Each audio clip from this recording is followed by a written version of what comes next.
Hi, everyone. It's good to see some faces, some people I know, which is exciting. Hope you're all having a great day, too, at the Northwest Event Show. Welcome, and thanks for joining us today. So my name's Hillary Laney. I am the Chief Revenue Officer at TPN. And I'm very excited to be here, and I'm even more excited that I have these two lovely women joining me for this really important discussion about mental health. So Chrissy Parsons, she is the Director of Customer Success at Dynamic Events. She has been in events for over 20 years. And then we have Zachara Stratman. She is a Program Manager for Microsoft. And she has been in events for nearly 25 years. So, and I've been doing events I'm actually celebrating 20 years this year. So you've got some seasoned event people up here, and we're really excited for this discussion. So thanks for being here, ladies. Thank you. So with that, let's get started. I wanted to start with, I was doing some research for this conversation, and I came across a statistic that really resonated with me.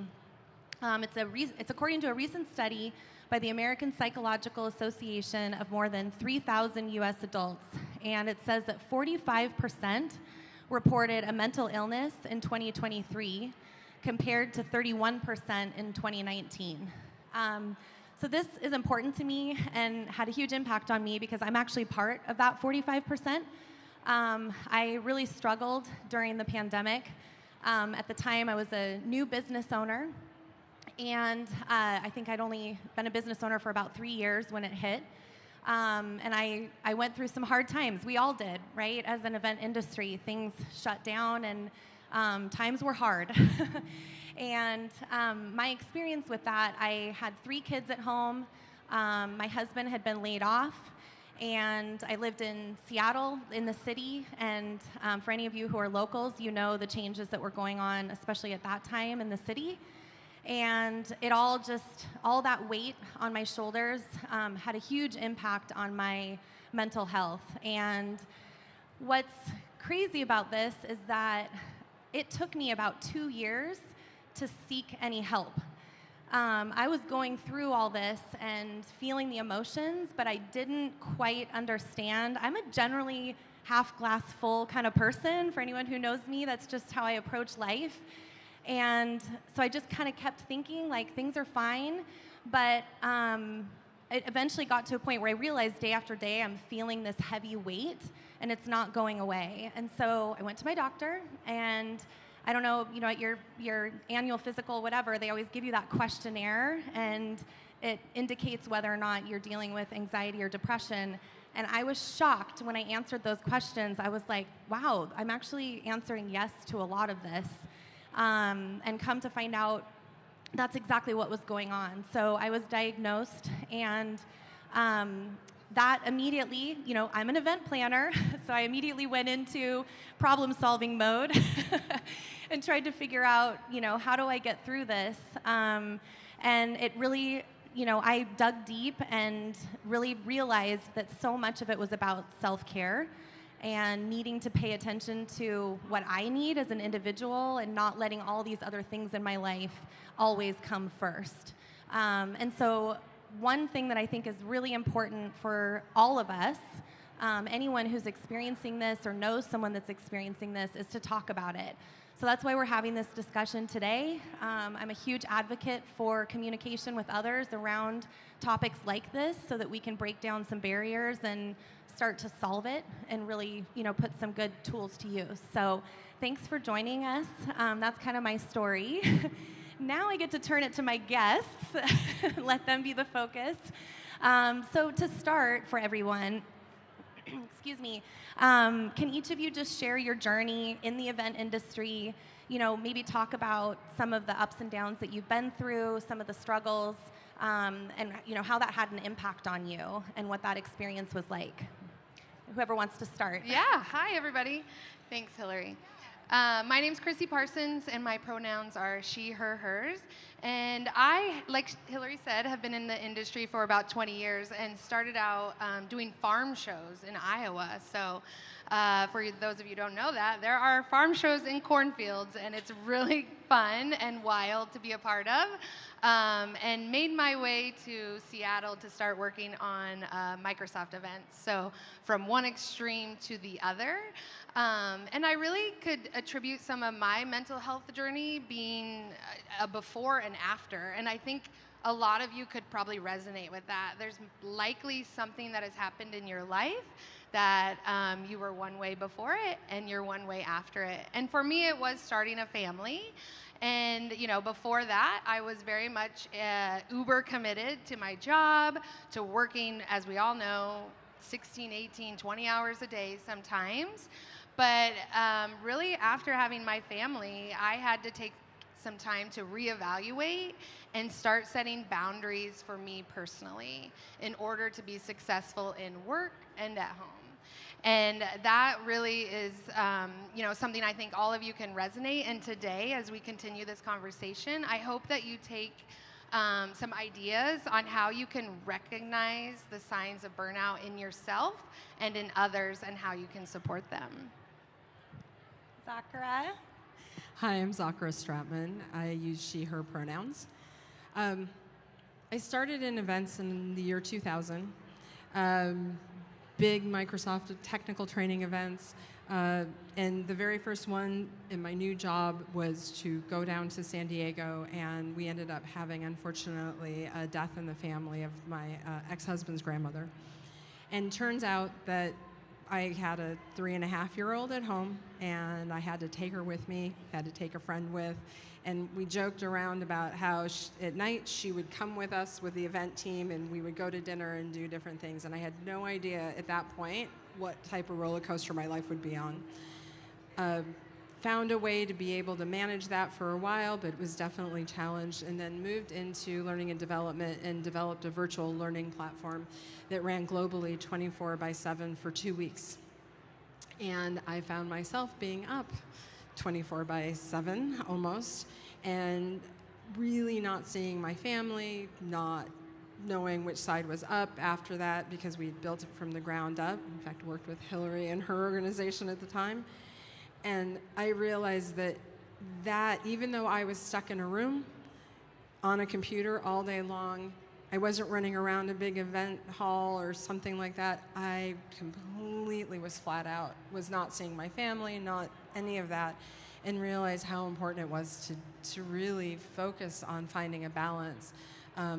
Had overworked for too long and had been in therapy for quite a long time also, just because of the rigors of the job and running these big 6,000 plus people events and things like that also. But really it hit me at that point that something had to shift and change, and really had to look outside of myself and the people around me and look for guidance from not only some of my trusted leaders, but also some of my peers to get the feedback to figure out how to create a different structure to work within. So, Thank you, ladies, for sharing your story.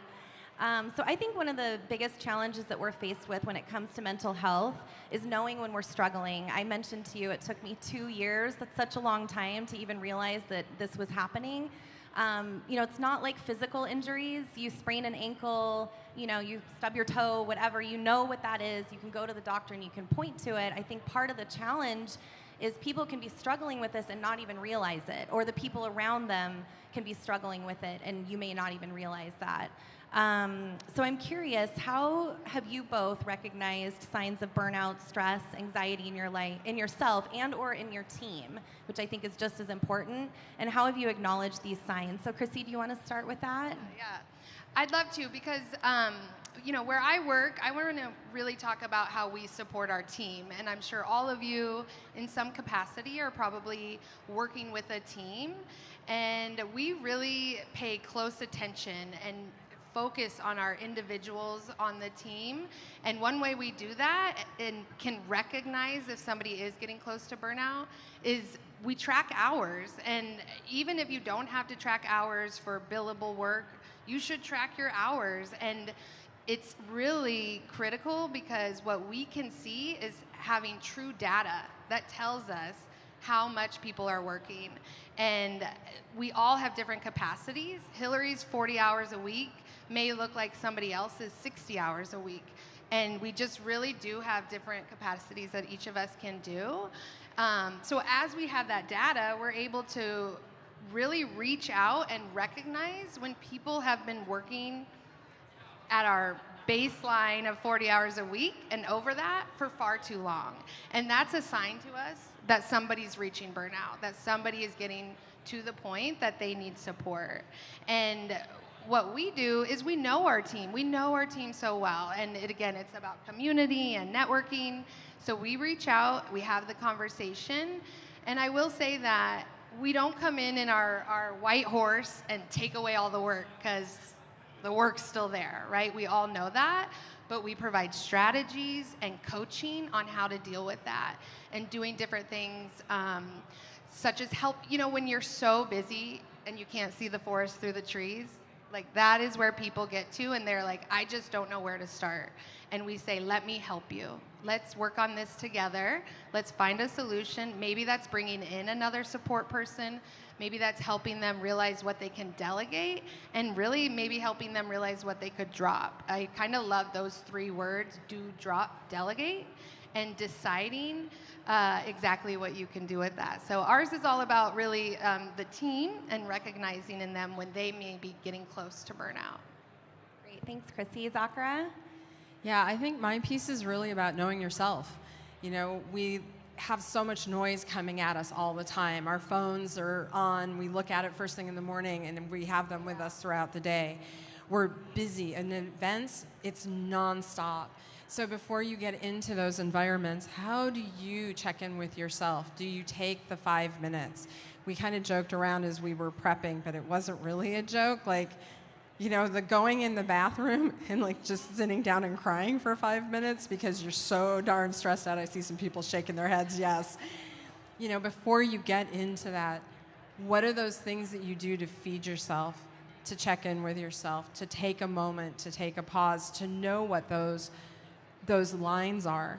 For me, I had people that I was lucky enough to work with on a regular basis. Do you have a buddy? Somebody that you can who can look at you and pull you aside and go, hey, let me give you something to drink, or, why don't you go take 5 minutes or go get some food?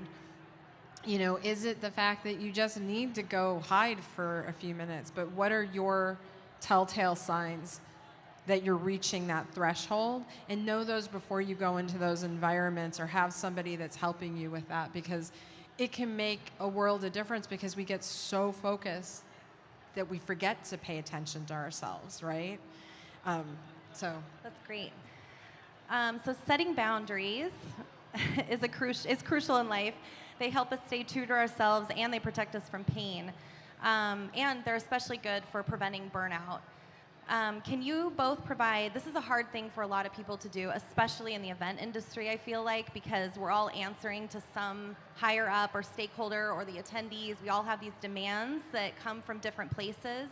And so to set those boundaries for yourself, it's really difficult, right? So can you both talk about examples of effective boundary setting practices for event professionals, especially when faced with demanding stakeholders or the tight deadlines? So, Zachara, go ahead. I'm sorry, I'm laughing because I'm remembering back. I'm having all these flashbacks to,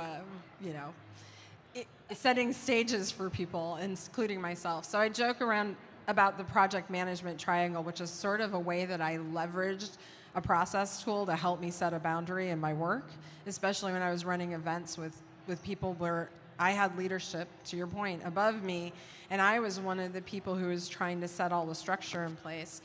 And so what are those boundaries as we're having those discussions initially? Do we know when we're going in talking to a client or talking to management, here's what we can do, here are the lines, and making sure we're trying to at least be clear with ourselves around where those are and what those trade-offs might look like. So, hey, if we need to go beyond this line, then we're going to need extra resources, or we're going to need help with this, or it's going to mean it's going to take longer. So again, that planning, I tend to be a very structured, linear person when it comes to the planning processes for events. As an individual contributor, I did that a lot with my management and let them know, there's going to be a point that you're going to bump up against. It is really hard to do. The other part of, I think, holding those boundaries is really making sure as a team that we're all in agreement around these are the things that are going to help make us successful, and these are the things that are extraneous, and always checking in about those. So.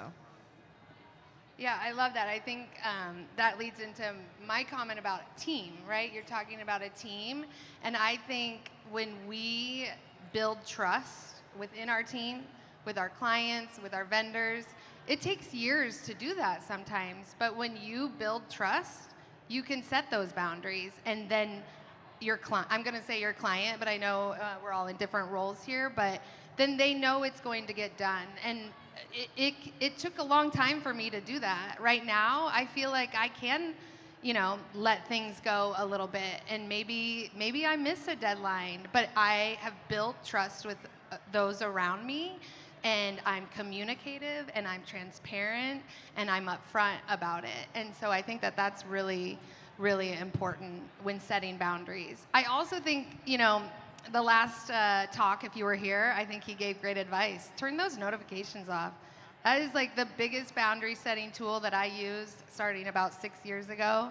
And it's a blessing. And I don't really look at my phone. And I get that that's hard as planners. We're like, oh my gosh, I'm being pinged. I have to answer this. It's a fire. Nothing's a fire. Literally nothing we are doing. Unless I did have a fire start once at a booth. That was an emergency. But other than that, we can let things go. If you're at a doctor's appointment, it's fine. They can wait. And I will say maybe the opposite of that is when you're on site. And you know what? I'm actually technically on site at an event over at Microsoft campus right now, and I still have my notifications off. So everything. But I built the trust with my team who is there executing and supporting it. So I do think that that's really important. That's great. Thank you. Okay, so asking for help. How many in here in this room, I just want to see a quick raise of hands, feel great about asking for help? Are you just like always easy, good at doing it? Or, yeah. Some of us, I think, struggle. I know I do. I kind of get in my groove and I'm like, I'll just do it. I'll just do it. I'll just get it done. And it's hard for me to stop and get that support. So I'm curious, what role do each of you feel support networks play in promoting mental wellness within the events industry? And how can we cultivate supportive communities both within and outside of our workplaces? Okay. Yeah, I think, we're in a very niche job. Our friends and family don't always get it. They're like, what do you mean? You're planning parties, you're traveling around the world, you're eating good food.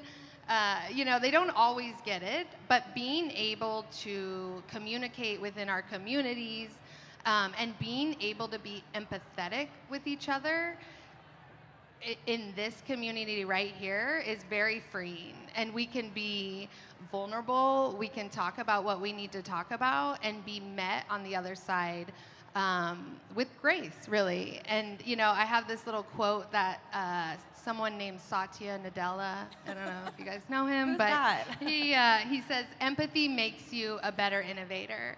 And I think he's obviously talking about software and technology, but I think we can truly relate to that as leaders.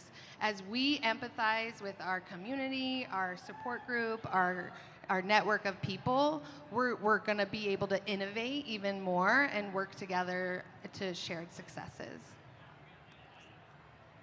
So I'm going to bring up something that I raised earlier, and it's again, we live in this noise every day that's coming at us. And one of the things that I've worked at cultivating in my own career, and especially in events, and is paying attention and listening to watching.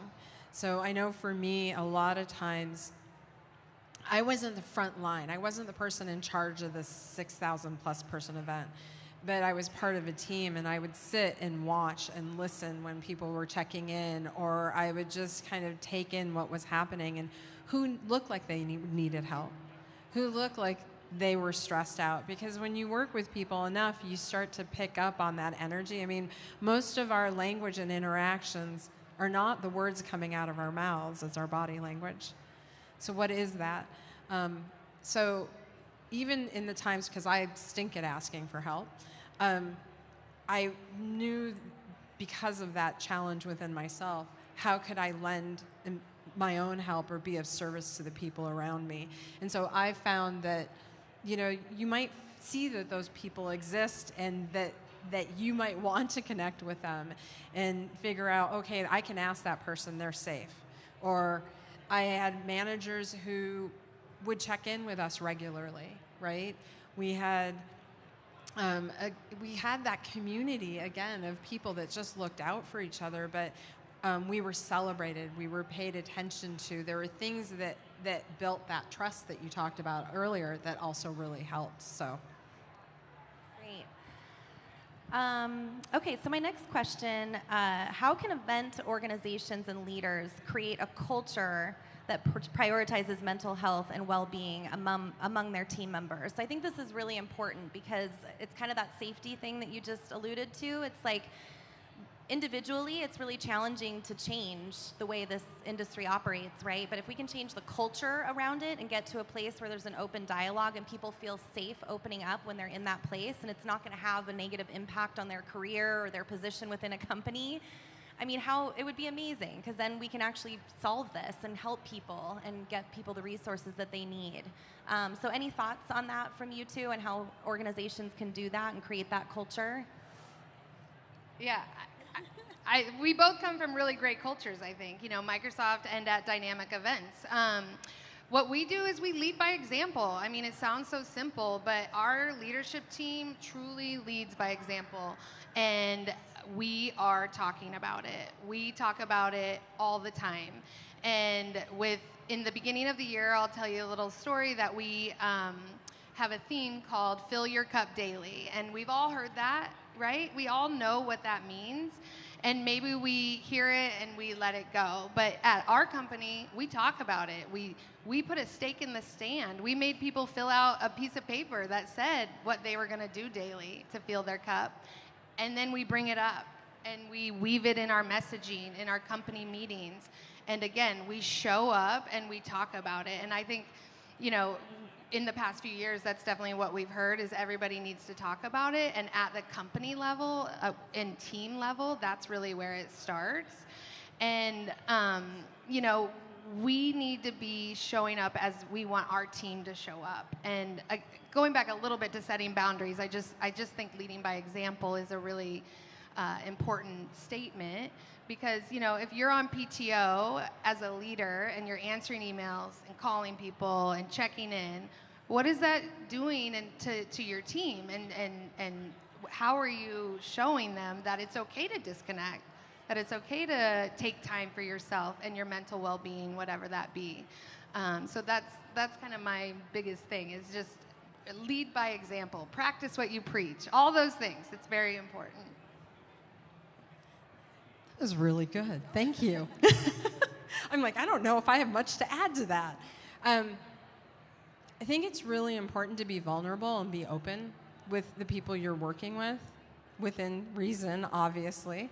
I think it's also really important, I mentioned this earlier, just to celebrate, to recognize the work that's happening. When I built this virtual event training platform years ago, before the COVID, before that was even a thing, I brought together a team of a lot of different people, FTEs and consultants and different people that had to all work together, and we acted as one team.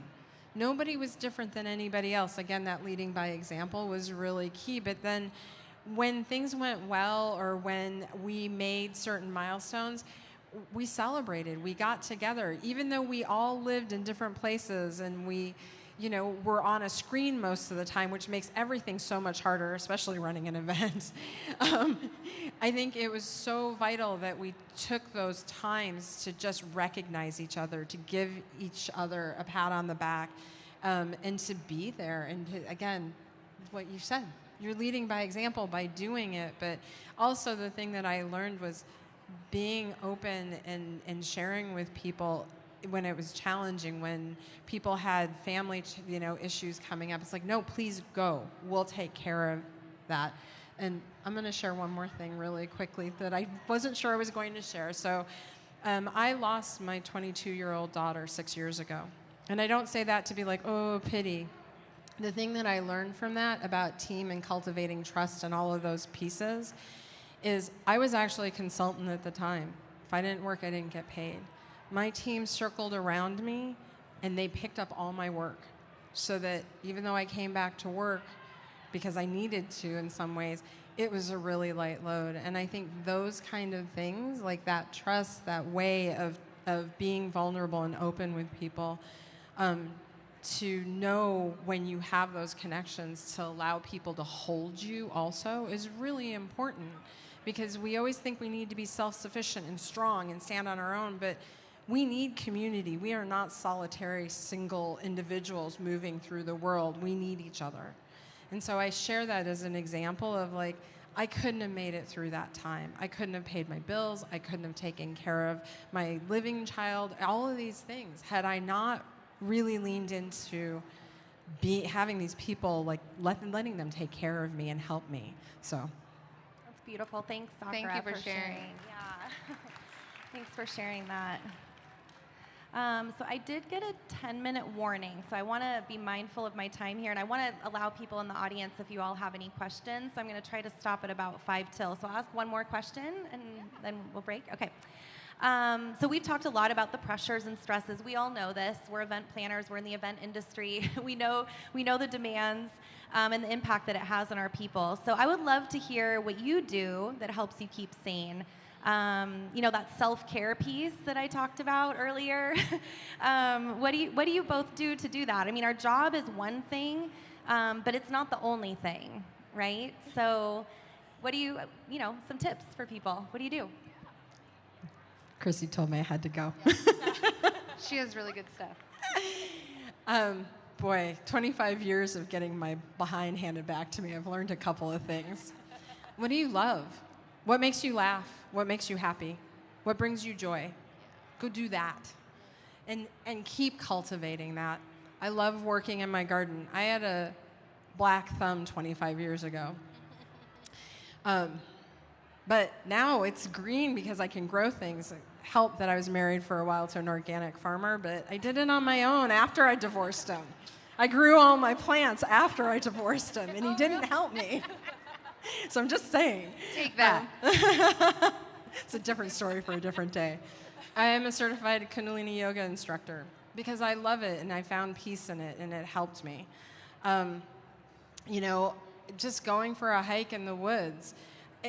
What brings you joy? What makes your shoulders relax? What makes you just feel like you can fully exhale? That looks different for each one of us. Everybody on the stage, everybody in the audience, but the gauge is your emotions. The gauge is that thing that, like, take the break. Some days when I'm sitting at my desk and I'm like this for so many hours, I'm like, I just got to get up and go for a walk. It sometimes is just going outside and getting a breath of fresh air or having your favorite drink. So I think, it's unique to each one of us, but for me, those are some of the things that I do. And yeah, I love that. I mean, I just want to say about self-care. Like, I feel like the social media outlets really package that up and talk about it. And you could take the most luxurious bubble bath there ever is, and buy all the, what is that, drunk elephant skincare that all the 16-year-olds are wearing that I can't afford, I don't think. So I don't know how they do. But it very much is a personal journey on what is your self-care. And I have to say, in our industry, I am so excited for this next generation coming up, because this is the forefront of what they want. They want to feel fulfilled in work and outside of work. And work does not have to fulfill you fully. And, as people who have worked in this industry for a long time, I'll say probably at some point, I put a lot more weight on my work and how that made me feel of my worth. And I don't anymore, quite honestly. I have so many things outside of work that I love to do, and work is just a catalyst that lets me do that stuff. And I still am committed to work. I do love it. Some days No, most days. I'm just kidding. I do love it. But I just really take the time to do for myself what I need to do. And the other day I was on a call with 3 new hires, and they are all, I don't know, what is it, Gen Z, the next one? And they're amazing. In that call, it was a meet and greet. And the amount of self-care we talked about, I was like, I'm gonna learn so much from you guys. Like, this is the best. So lean into this younger generation. Let's let them help us get better at that. You know, I mean, and just to say what I do, I will say I do kind of the triangle of eating well, sleeping well, and moving my body.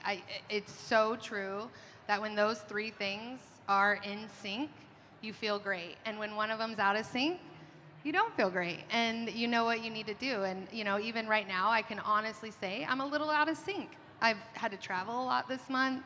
My husband's out of town. I'm taking care of my daughter. I'm on site.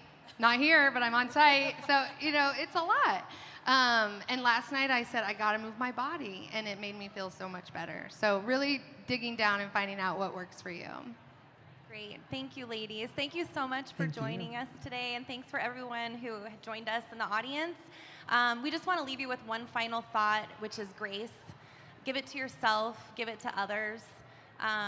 You know, build that community and get your support system around you, because when you need them, you're going to be so glad you have them and those things to fall back on. So that's all we have for today. If there's some questions, I don't know if we have time. Where's out of time? Okay. All right. Well, thank you so much. We're going to be, there's a speaker area over there. So if you want to come chat with us and hang out and talk about all this, we'll be over there. Thanks.